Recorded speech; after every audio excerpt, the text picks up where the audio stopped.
Hi മക്കളെ, study വൈബിൻ്റെ പുതിയ ക്ലാസ്സിലേക്ക് സ്വാഗതം. അപ്പോൾ നമുക്ക് നമ്മുടെ എക്സാമൊക്കെ മുന്നിട്ട് നടക്കുകയാണ്. നമുക്കപ്പോൾ നമ്മളുടെ 14ാമത്തെ ചാപ്റ്ററിലേക്ക് സ്വാഗതം. നമുക്ക് നോക്കാം എങ്ങനെയാണ്. അപ്പോൾ ഈ ചാപ്റ്ററിൽ നമുക്ക് ഏറ്റവും പഠിക്കാനുള്ള ഇമ്പോർട്ടൻ്റ് ആയിട്ടുള്ള കാര്യങ്ങളെന്ന് പറയുന്നത് സമകാലിക ദക്ഷിണേഷ്യ എന്ന് പറയുന്ന സാർക്ക് രാജ്യങ്ങളെക്കുറിച്ചാണ്. അതായത് നമ്മുടെ ദക്ഷിണേഷ്യൻ രാജ്യങ്ങളെക്കുറിച്ചാണ് നമുക്കിതിൽ പഠിക്കാനുള്ളത്. അത് നമ്മുടെ ഇന്ത്യയിലെ ദക്ഷിണേഷ്യൻ രാജ്യങ്ങളെന്ന് പറയുന്ന south Asian association for regional corporation എന്നറിയപ്പെടുന്ന സാർക്കിൻ്റെ അംഗരാജ്യങ്ങൾ, അതായത് ദക്ഷിണേഷ്യൻ രാജ്യങ്ങൾ സഹകരിക്കുകയും സൗഹൃദം സ്ഥാപിക്കുകയും ചെയ്യുന്ന രാജ്യങ്ങൾ എന്നറിയപ്പെടുന്ന ഈ ദക്ഷിണേഷ്യൻ രാജ്യങ്ങൾ പ്രധാനമായും ഇന്ത്യ, ബംഗ്ലാദേശ്, നേപ്പാൾ, ഭൂട്ടാൻ, ശ്രീലങ്ക, പാകിസ്ഥാൻ, മാലി ദ്വീപ് എന്നിവ ചേർന്നതാണ് ഈ സാർക്ക് രാജ്യങ്ങൾ. ഇതിൽ പിന്നീട് അഫ്ഗാനിസ്ഥാനും അണിചേരുകയും ചെയ്തു. അപ്പോൾ ഈ സാർക്ക് അംഗരാജ്യങ്ങൾ ഏറ്റവും വലിയ പ്രത്യേകത, നമുക്ക് ഈ രാജ്യങ്ങൾ പിൽക്കാലത്ത് സഫ്ത എന്ന പേരിൽ അറിയപ്പെടുകയും ചെയ്തു. സാർക്ക് ഒപ്പുവെച്ച സഫ്ത സംഘടനയുടെ മികച്ച സംഭാവനയെ കരുതപ്പെടുന്നത് ദക്ഷിണേഷ്യയിലാകെ നമുക്ക് സ്വതന്ത്ര വ്യാപാരം സാധ്യമാകും എന്നത് ഒരു വലിയ പോയിൻ്റാണ്. അപ്പോൾ നമ്മൾ ലോകരാജ്യങ്ങളിൽ നമുക്ക് സഹായം നൽകുന്നതിനൊപ്പം തന്നെ ദക്ഷിണേഷ്യൻ രാജ്യങ്ങൾ പരസ്പരം സഹായിക്കുകയും വ്യാപാരത്തിലായാലും സമാധാനത്തിൻ്റെ കാര്യത്തിലായാലും ഒരു പരസ്പര സഹകരണം ഉറപ്പുവരുത്തിക്കൊണ്ട് മുന്നോട്ട് പോകുന്നതിനായിട്ട് തയ്യാറായി. അതായത് നമ്മൾ ലോക വ്യാപാര സംഘടനയുമായിട്ട് വ്യാപാര ബന്ധങ്ങൾ സ്ഥാപിക്കുന്നതിനൊപ്പം ദക്ഷിണേഷ്യക്കാർക്ക് 2004 2006 ആയിട്ട് ഒപ്പുവെച്ച കരാർ വഴി, സഫ്ത വ്യാപാര കരാർ വഴി നമ്മൾ തന്നെ പരസ്പരം സഹായിക്കുന്നൊരവസ്ഥയിലേക്ക് കൊണ്ടുവരുന്നതാണ് സഫ്ത കരാർ. അപ്പോൾ സാർക്ക് അംഗരാജ്യങ്ങൾ സഫ്തയുമായിട്ടുണ്ടാക്കിയ കരാറുകൾ നമ്മുടെ സൗത്ത് ഏഷ്യൻ രാജ്യങ്ങളുടെ പുരോഗതിക്ക് ഒരുപാട് പങ്ക് വഹിക്കുന്നതാണ്. നമുക്ക് ഈ പാഠത്തിലെ ഏറ്റവും ഇമ്പോർട്ടൻ്റ് ആയിട്ടുള്ള ടോപ്പിക് എന്ന് പറയുന്നത് ഇന്ത്യയും അയൽ രാജ്യങ്ങളുമായുള്ള ബന്ധത്തെക്കുറിച്ചാണ്. അപ്പോൾ നമുക്ക് ആദ്യം ഇന്ത്യയും ബംഗ്ലാദേശും തമ്മിലുള്ള ബന്ധം എന്താണെന്ന് നോക്കാം. ഇന്ത്യയും അയൽ രാജ്യവുമായിട്ടുള്ള ബന്ധം എന്ന് പറയുന്നത് പ്രധാനമായിട്ടും ബംഗ്ലാദേശിൻ്റെ കാര്യത്തിൽ നമുക്ക് എടുത്തു നോക്കിയാൽ ബംഗ്ലാദേശ് എന്ന് പറയുന്ന രാജ്യവും നമ്മളും തമ്മിൽ സ്നേഹമൊക്കെ തന്നെയാണ്, എങ്കിലും ചെറിയ ചെറിയ പ്രശ്നങ്ങളൊക്കെ ഉണ്ട്. അത് ഏറ്റവും കൂടുതൽ, അതായത് നമുക്ക് 1971 കിഴക്കൻ പാകിസ്ഥാൻ എന്നറിയപ്പെടുന്ന ഈ രാജ്യത്തെ ആക്രമിച്ച് കീഴടക്കി പടിഞ്ഞാറൻ പാകിസ്ഥാൻ്റെ പിടിയിൽ നിന്ന് മോചിപ്പിക്കുകയും ബംഗ്ലാദേശ് എന്ന നാമകരണം നൽകി രാജ്യത്തെ സ്വതന്ത്രമാക്കിയത് ഇന്ത്യയാണ്. അതുകൊണ്ട് തന്നെ കുറേ കാലം നമ്മളും അവരും തമ്മിൽ സൗഹൃദമൊക്കെ ആയിരുന്നെങ്കിലും ചില കാര്യങ്ങളിൽ നമ്മളും അവരും തമ്മിൽ അഭിപ്രായ വ്യത്യാസങ്ങൾ ഉണ്ടായി. ഗംഗ ബ്രഹ്മപുത്ര നദികളിലെ ജലം പങ്കുവെക്കുന്നതിനെ ചൊല്ലിയിട്ടും അതുപോലെ ഇന്ത്യയിലേക്ക് നിയമവിരുദ്ധമായി ബംഗ്ലാദേശിൽ നിന്നും ആ യുദ്ധ കാലയളവിൽ നിറയെ ജനങ്ങൾ ഇന്ത്യയിലേക്ക് വന്നതിൻ്റെ പേരിലൊക്കെയാണ് തർക്കങ്ങൾ ഉണ്ടായത്. അതുപോലെ തന്നെ ബംഗ്ലാദേശിലെ മതമൗലികവാദികളുടെ മനസ്സിൽ ഇന്ത്യ അവർക്കെതിരായി പ്രവർത്തിക്കുന്നു എന്ന തോന്നലുണ്ടാക്കിയെടുത്തു. അതുപോലെ ഇന്ത്യൻ പട്ടാളക്കാർക്ക് ഇന്ത്യയിലെ വിവിധ സംസ്ഥാനങ്ങളിലേക്ക്, അതായത് നമ്മുടെ കിഴക്ക് ഭാഗത്ത് ആസാം, അരുണാചൽ പ്രദേശ്, മണിപ്പൂർ, മേഘാലയ തുടങ്ങിയ സംസ്ഥാനങ്ങളിലെ ജനങ്ങൾക്ക് അവിടേക്ക് പോകുന്ന ഇന്ത്യൻ പട്ടാളക്കാർക്ക് ബംഗ്ലാദേശ് വഴി യാത്ര ചെയ്യണം എന്നുള്ളൊരു, നമുക്ക് യാത്ര എളുപ്പമാകും, പക്ഷേ അതിനുള്ള അനുവാദം ബംഗ്ലാദേശ് തരുന്നില്ല.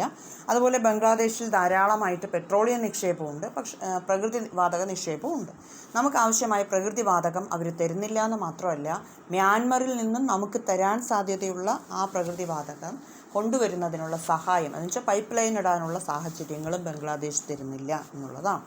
അപ്പോൾ ഗംഗാ ബ്രഹ്മപുത്ര നദീജലം പങ്കുവയ്ക്കുന്നതിൽ നമുക്കിടയിൽ അഭിപ്രായ വ്യത്യാസങ്ങളുണ്ടെന്നും ചിറ്റഗോങ്ങിൽ കലാപകാരികളെ ഇന്ത്യ പ്രോത്സാഹിപ്പിക്കുന്നു എന്നതിൻ്റെയൊക്കെ പേരിൽ നമ്മളും അവരും തമ്മിൽ പരാതികൾ നിൽക്കുന്നു. എങ്കിലും ഈ തർക്കങ്ങളൊക്കെ ഒരു ഭാഗത്ത് നിൽക്കുമ്പോഴും രണ്ട് രാജ്യങ്ങളും തമ്മിൽ സാമ്പത്തികമായ കാര്യങ്ങളിലും നിയമപരമായ കാര്യങ്ങളിൽ, അതായത് ഇന്ത്യക്കെതിരെ ചാരപ്പണി ചെയ്യുന്ന കുറ്റവാളികളെ കിട്ടുകയാണെങ്കിൽ അത് കൈമാറുന്ന കാര്യങ്ങളിലൊക്കെ, അതുപോലെ തിരിച്ച് നമ്മളും ബംഗ്ലാദേശിനെതിരെയുള്ള അവരുടെ കുറ്റവാളികളെ നമ്മളും നമ്മുടെ കുറ്റവാളികളെ അവരൊക്കെ അങ്ങോട്ടും ഇങ്ങോട്ടും കൈമാറുന്ന കാര്യത്തിൽ ഒരു കരാറുണ്ടാക്കി വെച്ചിട്ടുണ്ട്. ഇനി നേപ്പാൾ എന്ന് പറയുന്ന രാജ്യവുമായിട്ട് നമ്മൾ നോക്കിക്കഴിഞ്ഞാൽ നമ്മുടെ തൊട്ടടുത്ത് കിടക്കുന്ന അയൽ രാജ്യമാണ്. നമുക്ക് പാസ്പോർട്ടും വിസയും ഒന്നുമില്ലാതെ ഇന്ത്യക്കാർക്ക് നേപ്പാളിലേക്കും നേപ്പാളുകാർക്ക് ഇന്ത്യയിലേക്കും സുഖമായിട്ട് വരാൻ പറ്റും. നിങ്ങൾക്ക് നേപ്പാൾ എന്ന രാജ്യം ഇതേതാ അങ്ങനെ ചിന്തിക്കേണ്ട ആവശ്യമില്ല. നിങ്ങൾ ധാരാളമായിട്ട് നമ്മുടെ തൊട്ടപ്പുറത്ത് കിടക്കുന്ന രാജ്യമാണ്, സുഖമായി നമുക്ക് യാത്ര ചെയ്യാൻ പറ്റും. ഇന്ത്യയിലേക്ക് അകത്ത് യാത്ര ചെയ്യുന്ന അതേ ഇതിൽ പാസ്പോർട്ടും വിസയും ഇല്ലാതെ യാത്ര ചെയ്യാൻ പറ്റുന്നതാണ് ആ സ്ഥലം. അതുപോലെ തന്നെ നമുക്ക് നല്ല സൗഹൃദ ബന്ധം നിലനിൽക്കുന്നുണ്ട്. അവർ പണ്ട് രാജവാഴ്ചയായിരുന്നു, പക്ഷേ ഇന്ത്യയുടെ ജനാധിപത്യം കണ്ട് ഇഷ്ടപ്പെട്ട് അവരും ജനാധിപത്യത്തിലേക്ക് വരികയും ചെയ്തിട്ടുണ്ട്. ഇപ്പോൾ എന്നാൽ ചൈനയുമായി അവർ നടത്തുന്ന ബന്ധം ഇന്ത്യക്ക് അത്രയ്ക്ക് അങ്ങോട്ട് പിടിക്കണില്ല എന്നുള്ളത്. കാരണം അവിടെ ചൈനയുമായി ബന്ധം സ്ഥാപിച്ചാൽ അത് ഇന്ത്യയിലേക്ക് അവർ ആക്രമണം നടത്തുന്നതിന് കാരണമാകുമോ എന്ന് നമ്മൾ ഭയക്കുന്നു. അതോടൊപ്പം തന്നെ മാവോയിസ്റ്റുകൾ നേപ്പാളിൽ ഒരുപാട് ഇന്ത്യക്കെതിരായി നടത്തുന്ന പ്രവർത്തനങ്ങളിൽ നേപ്പാൾ ശ്രദ്ധിക്കുന്നില്ല എന്നുള്ള പരാതി നമുക്കുണ്ട്. അപ്പോൾ മാവോയിസ്റ്റുകളുടെ അവിടുത്തെ വളർച്ചയും അവർ നമ്മളുടെ നാട്ടിലേക്ക് വരുന്നത്, കാരണം നമുക്ക് പാസ്പോർട്ടും വിസയൊന്നും വേണ്ടല്ലോ ഇവിടുന്ന് അങ്ങോട്ടോ അവിടെ നിന്ന് ഇങ്ങോട്ടോ, അത് ചെറിയൊരു പ്രശ്നത്തിലേക്ക് നമ്മളെ കൊണ്ട് എത്തിക്കുന്നുണ്ട്. എങ്കിലും നേപ്പാളിലെ നദീജല സമ്പത്തും ജലവൈദ്യുതിയും തട്ടിയെടുക്കാൻ ഇന്ത്യ ശ്രമിക്കുന്നു എന്ന് നേപ്പാളിലെ ചില ആളുകൾ കരുതുന്നത് അവിടുത്തെ ആഭ്യന്തര കാര്യങ്ങളിൽ ഇന്ത്യ ആവശ്യമില്ലാതെ ഇടപെടുന്നു. കാരണം അവർ ചൈനയുമായി ഇടപെടുന്നതിനെ നമ്മൾ എതിർക്കുന്നത് കൊണ്ട് തന്നെ അവർക്കതൊരു പരാതിയുണ്ട്.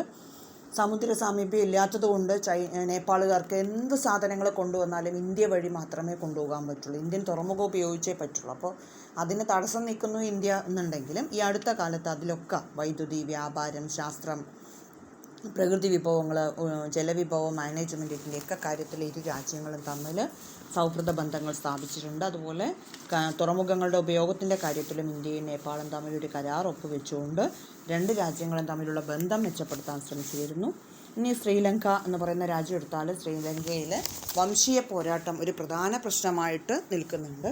തമിഴർ നമ്മുടെ ഇന്ത്യയിൽ നിന്നും വളരെ വളരെ പണ്ട് കാലത്ത് പോയി താമസിച്ച തമിഴർ അവിടെയുള്ള സിംഹളരുമായിട്ട് യോജിച്ചു പോകാൻ പറ്റാതെ വരികയും സിംഹളരെ സംബന്ധിച്ചിടത്തോളം തമിഴർ ഇന്ത്യക്കാരാണ്, അവർ പുറത്തു പോകേണ്ടവരാണ് എന്നുള്ള രീതിയിൽ അവർ പല പരിഷ്കാരങ്ങളും നടപ്പിലാക്കിയപ്പോൾ തമിഴരുടെ പ്രശ്നങ്ങൾക്ക് പരിഹാരം കാണാൻ വേണ്ടി 1987 രാജീവ് ഗാന്ധി എന്ന ഇന്ത്യൻ പ്രധാനമന്ത്രി ശ്രീലങ്കയിൽ എത്തുകയും കൂടെ കുറച്ച് സൈന്യത്തെ കൊണ്ടുപോവുകയും ചെയ്തു. അപ്പോൾ നമ്മളെ സൈന്യത്തെ അവിടെ സമാധാന സേനയെയാണ് നമ്മളവിടെ എത്തിച്ചത്. പക്ഷെ അത് അവർക്ക് ഉൾക്കൊള്ളാൻ പറ്റാതെ വരികയും ഇന്ത്യയുടെ സൈന്യത്തെ അവിടെ കൊണ്ടുപോയത് കൊണ്ട് തന്നെ ഒരേ സമയം സിംഹളരും തമിഴരും ഇന്ത്യയുടെ ശത്രുവായി മാറുകയും രാജീവ് ഗാന്ധിയെ ഒരു മനുഷ്യ ബോംബായി വന്ന് അവിടുത്തെ തീവ്രവാദ സംഘടനയിൽ നിന്നും, അതായത് തമിഴ് പുലികളുടെ ഒരു സംഘടനയിൽ നിന്നും ഒരു തീവ്രവാദി സ്ത്രീ മനുഷ്യ ബോംബ് ആയി മാറുകയും രാജീവ് ഗാന്ധിയെ വധിക്കുകയും ചെയ്തു. പിന്നീട് അതിനുശേഷം നമ്മൾ നോക്കുകയാണെങ്കിൽ ഇന്ത്യയും ശ്രീലങ്കയും തമ്മിലുള്ള ഇന്ത്യ ശ്രീലങ്കയുടെ ഒരു ആഭ്യന്തര കാര്യത്തിലും ഇടപെടുന്നില്ല എന്ന് തീരുമാനിച്ചു. ശ്രീലങ്കയുമായി ഇന്ത്യ സ്വതന്ത്ര വ്യാപാര കരാറൊക്കെ ഉണ്ടാക്കി ഇരു രാജ്യങ്ങളും തമ്മിലുള്ള ബന്ധങ്ങൾ മെച്ചപ്പെടുത്താനൊക്കെ സഹായിച്ചു. 2004 സുനാമി ഉണ്ടായി കഴിഞ്ഞപ്പോൾ ഇന്ത്യ അവർക്ക് മാക്സിമം ഒരു അയൽ രാജ്യം എന്ന നിലയ്ക്ക് നൽകാവുന്ന സഹായങ്ങളൊക്കെ നൽകിയതോടുകൂടി ഇരു രാജ്യങ്ങളും തമ്മിലുള്ള ബന്ധം മെച്ചപ്പെട്ടു വന്നിട്ടുണ്ട്. പിന്നെ അടുത്ത രാജ്യമാണ് ഭൂട്ടാൻ എന്ന് പറയുന്ന രാജ്യം. ഭൂട്ടാൻ്റെ പ്രത്യേകത എന്താ വെച്ചാൽ ഇന്ത്യയിൽ അക്രമങ്ങൾ സംഘടിപ്പിച്ചിരുന്ന തീവ്രവാദികളെയെല്ലാം ഭൂട്ടാൻ ആട്ടിയോടിക്കുകയും ഭൂട്ടാനിൽ വലിയൊരു ജലവൈദ്യുത പദ്ധതി നടപ്പിലാക്കാൻ ഇന്ത്യ അവരെ സഹായിച്ചു. ഭൂട്ടാൻ ഏറ്റവും കൂടുതൽ വികസന സഹായം ലഭിക്കുന്ന രാജ്യമാണ് ഇന്ത്യ. അതുകൊണ്ട് തന്നെ ഇന്ത്യയും ഭൂട്ടാനും തമ്മിൽ വലിയ പ്രശ്നങ്ങളൊന്നുമില്ലാതെ മുന്നോട്ട് പോയി വരുന്നു. ഇനി നമ്മൾ മാലിദ്വീപും തമ്മിലുള്ള ബന്ധത്തെക്കുറിച്ചാണ്. 1988 ശ്രീലങ്കയിൽ നിന്നുള്ള കൂലി പട്ടാളക്കാർ മാലിദ്വീപ് ആക്രമിച്ചപ്പോൾ ഇന്ത്യ എല്ലാ തരത്തിലും നാവികസേനയും വ്യോമസേനയും ഒക്കെ ഉപയോഗിച്ചുകൊണ്ട് അവരുടെ സഹായത്തിനെത്തുകയും മാലിദ്വീപിനെ സാമ്പത്തികമായി സഹായിക്കുകയും അതുപോലെ അവരുടെ മത്സ്യവ്യാപാര ബന്ധങ്ങൾക്ക് വേണ്ട സഹായങ്ങൾ നൽകുകയും ഒക്കെ ചെയ്തു. പക്ഷേ ചെറിയ രാജ്യമായ അതായത് ചെറിയ അയൽ രാജ്യങ്ങളൊക്കെയാണ് ഇവരൊക്കെ എങ്കിലും ഇപ്പം നമ്മുടെ ഇന്ത്യക്ക് വരുന്ന ഏറ്റവും വലിയ പ്രശ്നമെന്ന് വെച്ചാൽ അയൽ രാജ്യങ്ങളെല്ലാമായിട്ട് വിദേശ ശക്തികൾക്ക് ഇന്ത്യയുടെ അയൽ രാജ്യങ്ങളുമായി സമാധാനം ഉറപ്പിക്കുന്നുണ്ട്. നമ്മുടെ ചുറ്റുമുള്ള രാജ്യങ്ങളെല്ലാം അവരെയൊക്കെ വെച്ച് നോക്കി നമ്മളാണ് ഏറ്റവും വലിയ രാജ്യം. പക്ഷേ ചുറ്റുമുള്ള ഈ ചെറു രാജ്യങ്ങളെ വലിയ മറ്റു രാജ്യങ്ങൾ സ്വന്തമാക്കാൻ ശ്രമിക്കുകയോ അല്ലെങ്കിൽ അവർ നല്ല ബന്ധം സ്ഥാപിക്കുകയോ ചെയ്യുമ്പോൾ ഇന്ത്യ ഭയക്കുന്നു ഇത് ഇന്ത്യയുടെ ആധിപത്യത്തിന് അല്ലെങ്കിൽ ഇന്ത്യയുടെ സമാധാന അന്തരീക്ഷത്തിന് തടസ്സം ഉണ്ടാക്കുന്നതാണോ എന്ന്. അത് ചിലപ്പോൾ വെറും ഒരു തോന്നൽ മാത്രമായിരിക്കില്ല, ചിലപ്പോൾ പല കാര്യത്തിൽ ഈ അയൽ രാജ്യങ്ങൾ തമ്മിലും പ്രശ്നങ്ങൾ ഉണ്ടാകുന്നുണ്ട്. നമ്മളുമായിട്ട് അവരെ എത്ര കാലം നല്ല രീതിയിൽ പോകും എന്നത് നമ്മുടെ സമാധാന അന്തരീക്ഷത്തെ സ്വാധീനിക്കുന്നൊരു ഘടകമാണ്. അപ്പോൾ നമുക്ക് ഈ ചാപ്റ്ററിന് സാർക്ക് സഫ്ത മറക്കരുത്. സാർക്ക് പിന്നീട് സാർക്ക് രാജ്യങ്ങൾ ഒപ്പുവെച്ച വ്യാപാര കരാറാണ് സഫ്ത എന്ന പേരിൽ അറിയപ്പെടുന്നത്. സാർക്കിലെ അംഗരാജ്യങ്ങൾ ഏതൊക്കെയാണെന്നുള്ളൊരു ചോദ്യം വരും. ഇന്ത്യ, ശ്രീലങ്ക, നേപ്പാൾ, ഭൂട്ടാൻ, ശ്രീലങ്ക, പാകിസ്ഥാൻ, മാലിദ്വീപ്, അഫ്ഗാനിസ്ഥാനൊക്കെ വരും. അതൊക്കെ ഒന്ന് നോട്ട് ചെയ്ത് വയ്ക്കുക. ഇത്രയും കാര്യങ്ങൾ പഠിച്ചു വയ്ക്കുക. പിന്നെ ബംഗ്ലാദേശിൻ്റെ ഭരണാധികാരി AB കോളങ്ങൾ ചോദിക്കുമ്പോൾ ബംഗ്ലാദേശിൻ്റെ ഭരണാധികാരിയുടെ പേര് ഓർത്തു വെച്ചോളൂ, ഷെയ്ഖ് മുജീബ് റഹ്മാൻ. പാകിസ്ഥാൻ്റെ ഭരണാധികാരി സുൽഫിക്കർ അലി ഭൂട്ടോ. ശ്രീലങ്കയിൽ ജയവർദ്ധന. നേപ്പാളിൽ ഗിരിജ പ്രസാദ് കൊയ്രാള തുടങ്ങിയ ആൾക്കാർ. അതുപോലെ ഇന്ത്യ, നേപ്പാൾ, പാകിസ്ഥാൻ, ഭൂട്ടാൻ, ശ്രീലങ്ക എന്നൊക്കെ എടുത്തു കഴിഞ്ഞാൽ, ഇപ്പോൾ നേപ്പാളിൻ്റെയൊക്കെ കാര്യം എടുത്തു കഴിഞ്ഞാൽ ആദ്യം രാജവാഴ്ചയായിരുന്നു, ഇപ്പോഴത് ജനാധിപത്യ രാജ്യത്തിലേക്ക് നീങ്ങിക്കൊണ്ടിരിക്കുന്ന രാജ്യമാണ്. ശ്രീലങ്ക എന്ന് പറയുന്നത് ഒരു ദ്വീപാണെന്ന് തന്നെ പറയാം. അതുപോലെ തന്നെ ജനാധിപത്യം വേണമെന്ന് അവർ ആവശ്യപ്പെടുന്നുണ്ട്. ഭൂട്ടാൻ്റെയൊക്കെ പ്രത്യേകത എന്താ വെച്ചാൽ ഇന്ത്യയുമായിട്ട് നല്ലൊരു സുഹൃത്ത് ബന്ധം നിലനിർത്താൻ ആഗ്രഹിക്കുന്ന രാജ്യമാണ്. പാകിസ്ഥാനെ സംബന്ധിച്ചിടത്തോളം പട്ടാള ഭരണം നിലനിൽക്കുന്ന രാജ്യമാണ്. നേപ്പാളിൽ രാജഭരണം നിലവിലുള്ള രാജ്യമായിരുന്നു 2006 വരെ. എന്നാൽ അതിന് മാറ്റങ്ങളൊക്കെ വന്നു കഴിഞ്ഞു. ഇപ്പോൾ അവർ രാജഭരണത്തിൽ നിന്ന് മാറി ജനാധിപത്യ ഭരണത്തിലേക്ക് പോയിക്കൊണ്ടിരിക്കുന്ന രാജ്യമാണ്. അപ്പോൾ നമ്മളും അയൽ രാജ്യങ്ങളും തമ്മിലുള്ള സൗഹൃദത്തിൽ ഇന്ത്യ ശ്രീലങ്ക, ഇന്ത്യ മാലിദ്വീപ്, India Bangladesh, India Nepal, India Bhutan ഉറപ്പായും പഠിച്ചു വയ്ക്കുക എന്നൊരു ചോദ്യം ഉണ്ടാവും. ഇനി നമ്മൾ നോക്കിയാൽ നമുക്ക് അടുത്ത ഒരു 15ാമത്തെ രാജ്യം എന്ന് പറയുന്നത് ഏറ്റവും ഇമ്പോർട്ടൻ്റ് ആയിട്ടുള്ള ഒരൊറ്റ ചോദ്യത്തിനകത്തുനിന്ന് വരുള്ളൂ. അത് നിങ്ങൾ നന്നായിട്ട് പഠിച്ചു വയ്ക്കുക. ഒന്ന്, നമ്മളുടെ UN-ലെ മുഖ്യ ഭരണനിർവഹണ ഘടകങ്ങൾ എന്ന് പറയുന്ന ഒരു ക്വസ്റ്റ്യൻ, അതായത് ഓർഗൻസ് ഓഫ് ദ UNO, അത് പഠിച്ചു വയ്ക്കുക. അത് ഉറപ്പായിട്ടും ചോദിക്കും. ഈ ചാപ്റ്ററിൽ നിന്ന് ചോദിക്കുന്ന ഒരേ ഒരു ഇത്തിരി ഷോർട്ട് എസ്സേ ആണത്. 6 ഘടകങ്ങൾ: ജനറൽ അസംബ്ലി, സെക്യൂരിറ്റി കൗൺസിൽ അഥവാ രക്ഷാസമിതി, ഇക്കണോമിക് ആൻഡ് സോഷ്യൽ കൗൺസിൽ സാമ്പത്തിക സാമൂഹ്യ സമിതി, trusteeship council, international court of justice അന്താരാഷ്ട്ര നീതിന്യായ കോടതി, സെക്രട്ടേറിയറ്റ്. അപ്പോൾ UNO അന്താരാഷ്ട്ര സംഘടനകളിൽ UNO എന്ന സംഘടനയെക്കുറിച്ച് പഠിക്കുന്ന 15ാമത്തെ ചാപ്റ്ററിലെ ഏറ്റവും ഇമ്പോർട്ടൻ്റ് ആയിട്ടുള്ളൊരു എസ്സേ ക്വസ്റ്റ്യനാണ് അവരുടെ ചാപ്റ്ററിൻ്റെ. അതായത് UNOയുടെ മുഖ്യ ഭരണനിർവഹണ ഘടകങ്ങൾ ഏതെല്ലാം എന്നത്: പൊതുസഭ, രക്ഷാസമിതി, economic and social council, trusteeship council, international court of justice, secretariat. ഇതാണ് 6 ഘടകങ്ങൾ. ആ 6 ഘടകങ്ങൾ എന്താണെന്ന് അതിൻ്റെ ചോട്ടിൽ തന്നെ കൊടുത്തിട്ടുണ്ട്. അത് പഠിച്ചു വയ്ക്കണം. അതായത് പൊതുസഭ UNOയുടെ ഘടകങ്ങളിൽ ഏറ്റവും വലുത്. എല്ലാ അംഗരാജ്യങ്ങളും ഇതിലുണ്ടായിരിക്കും. സെക്യൂരിറ്റി കൗൺസിൽ എന്ന് പറയുമ്പോൾ, രക്ഷാസമിതി എന്ന് പറയുമ്പോൾ അതിൽ ആകെ 15 അംഗങ്ങളാണ്. അവിടെ ഒരു 1 വേർഡ് ക്വസ്റ്റ്യൻ ഉണ്ട്. 5 സ്ഥിരാംഗങ്ങളും 10 താൽക്കാലിക അംഗങ്ങളും. മറക്കരുത്, രക്ഷാസമിതിയിൽ ഡാഷ് സ്ഥിരാംഗങ്ങളും ഡാഷ് താൽക്കാലിക അംഗങ്ങളുമാണ് എന്ന് പറഞ്ഞിട്ടൊരു ക്വസ്റ്റ്യൻ വരും. 5 സ്ഥിരാംഗങ്ങളും 10 താൽക്കാലിക അംഗങ്ങളും. ഏതൊക്കെയാണ് ആ സ്ഥിരാംഗങ്ങളെന്ന് വെച്ചാൽ UK, USA, Russia, France, China. UK, USA, Russia, France, China. ഞാനിത് ഓർക്കാൻ ഒരു എളുപ്പവഴി പറഞ്ഞുതരാം. ABCFR എന്ന് പഠിച്ചു വയ്ക്കുക. A America, B Britain, C China, F France, R Russia. ഇത് പഠിച്ചു വയ്ക്കുക. ABCFR എന്നുള്ളത് UNOയിലെ സെക്യൂരിറ്റി കൗൺസിലിലെ 5 സ്ഥിരാംഗങ്ങളാണ്. അപ്പോൾ മറ്റ് 10 താൽക്കാലിക അംഗങ്ങളാണ്. അപ്പോൾ ഈ അടുത്ത പോയിന്റ് എന്ന് പറയുന്നത് ഈ സ്ഥിരാംഗങ്ങൾക്ക് വീറ്റോ പവർ ഉണ്ടായിരിക്കും. വീറ്റോ പവർ എന്ന് വെച്ചാൽ പ്രധാന കാര്യങ്ങളിൽ തീരുമാനങ്ങൾ എടുക്കുമ്പോൾ എതിർപ്പുണ്ടെങ്കിൽ അത് പ്രകടിപ്പിക്കാനുള്ള അംഗരാജ്യങ്ങളുടെ അവസരമാണ് വീറ്റോ പവർ എന്ന പേരിൽ അറിയപ്പെടുന്നത്. അത് ഈ 5 സ്ഥിരാംഗങ്ങൾക്കും ഉണ്ടായിരിക്കും എന്നുള്ളതാണ് പ്രത്യേകത. ഒരാൾ എതിർത്താൽ ആ തീരുമാനം പിന്നീട് നടപ്പാക്കാൻ പറ്റാതെ വരികയും ചെയ്യും എന്നുള്ളതാണ്. ഇനി സാമ്പത്തിക സാമൂഹിക സമിതി, എക്കണോമിക് ആൻഡ് സോഷ്യൽ കൗൺസിൽ എന്ന് പറയുന്നത് UNOയിലെ അംഗരാജ്യങ്ങളുടെ സാമ്പത്തിക സാമൂഹിക കാര്യങ്ങളെ ഏകോപിപ്പിക്കുന്ന സമിതിയുടെ പേരാണത്.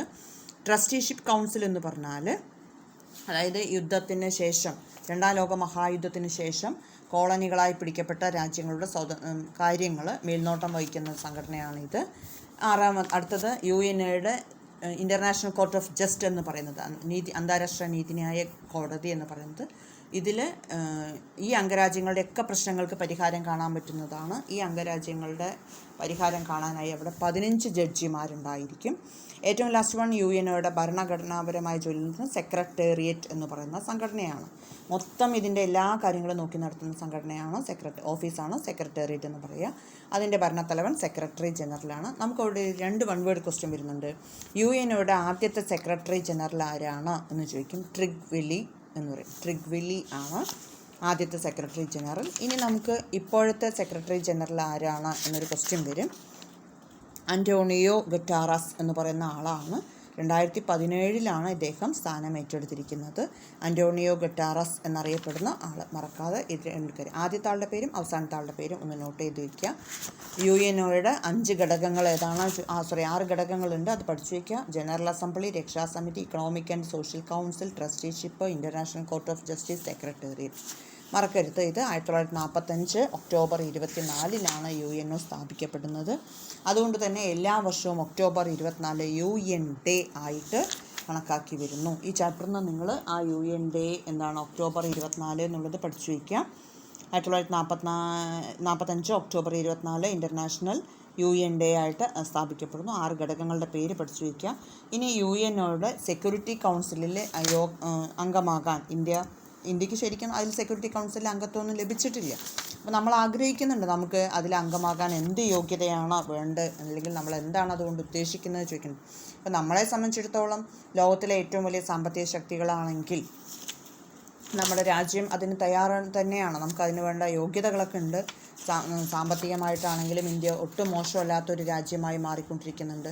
അതുപോലെ തന്നെ നമ്മൾ ഏറ്റവും കൂടുതൽ ജനസംഖ്യയുള്ള രാജ്യമാണ്, ഏറ്റവും വലിയ ജനാധിപത്യ രാജ്യമാണ്.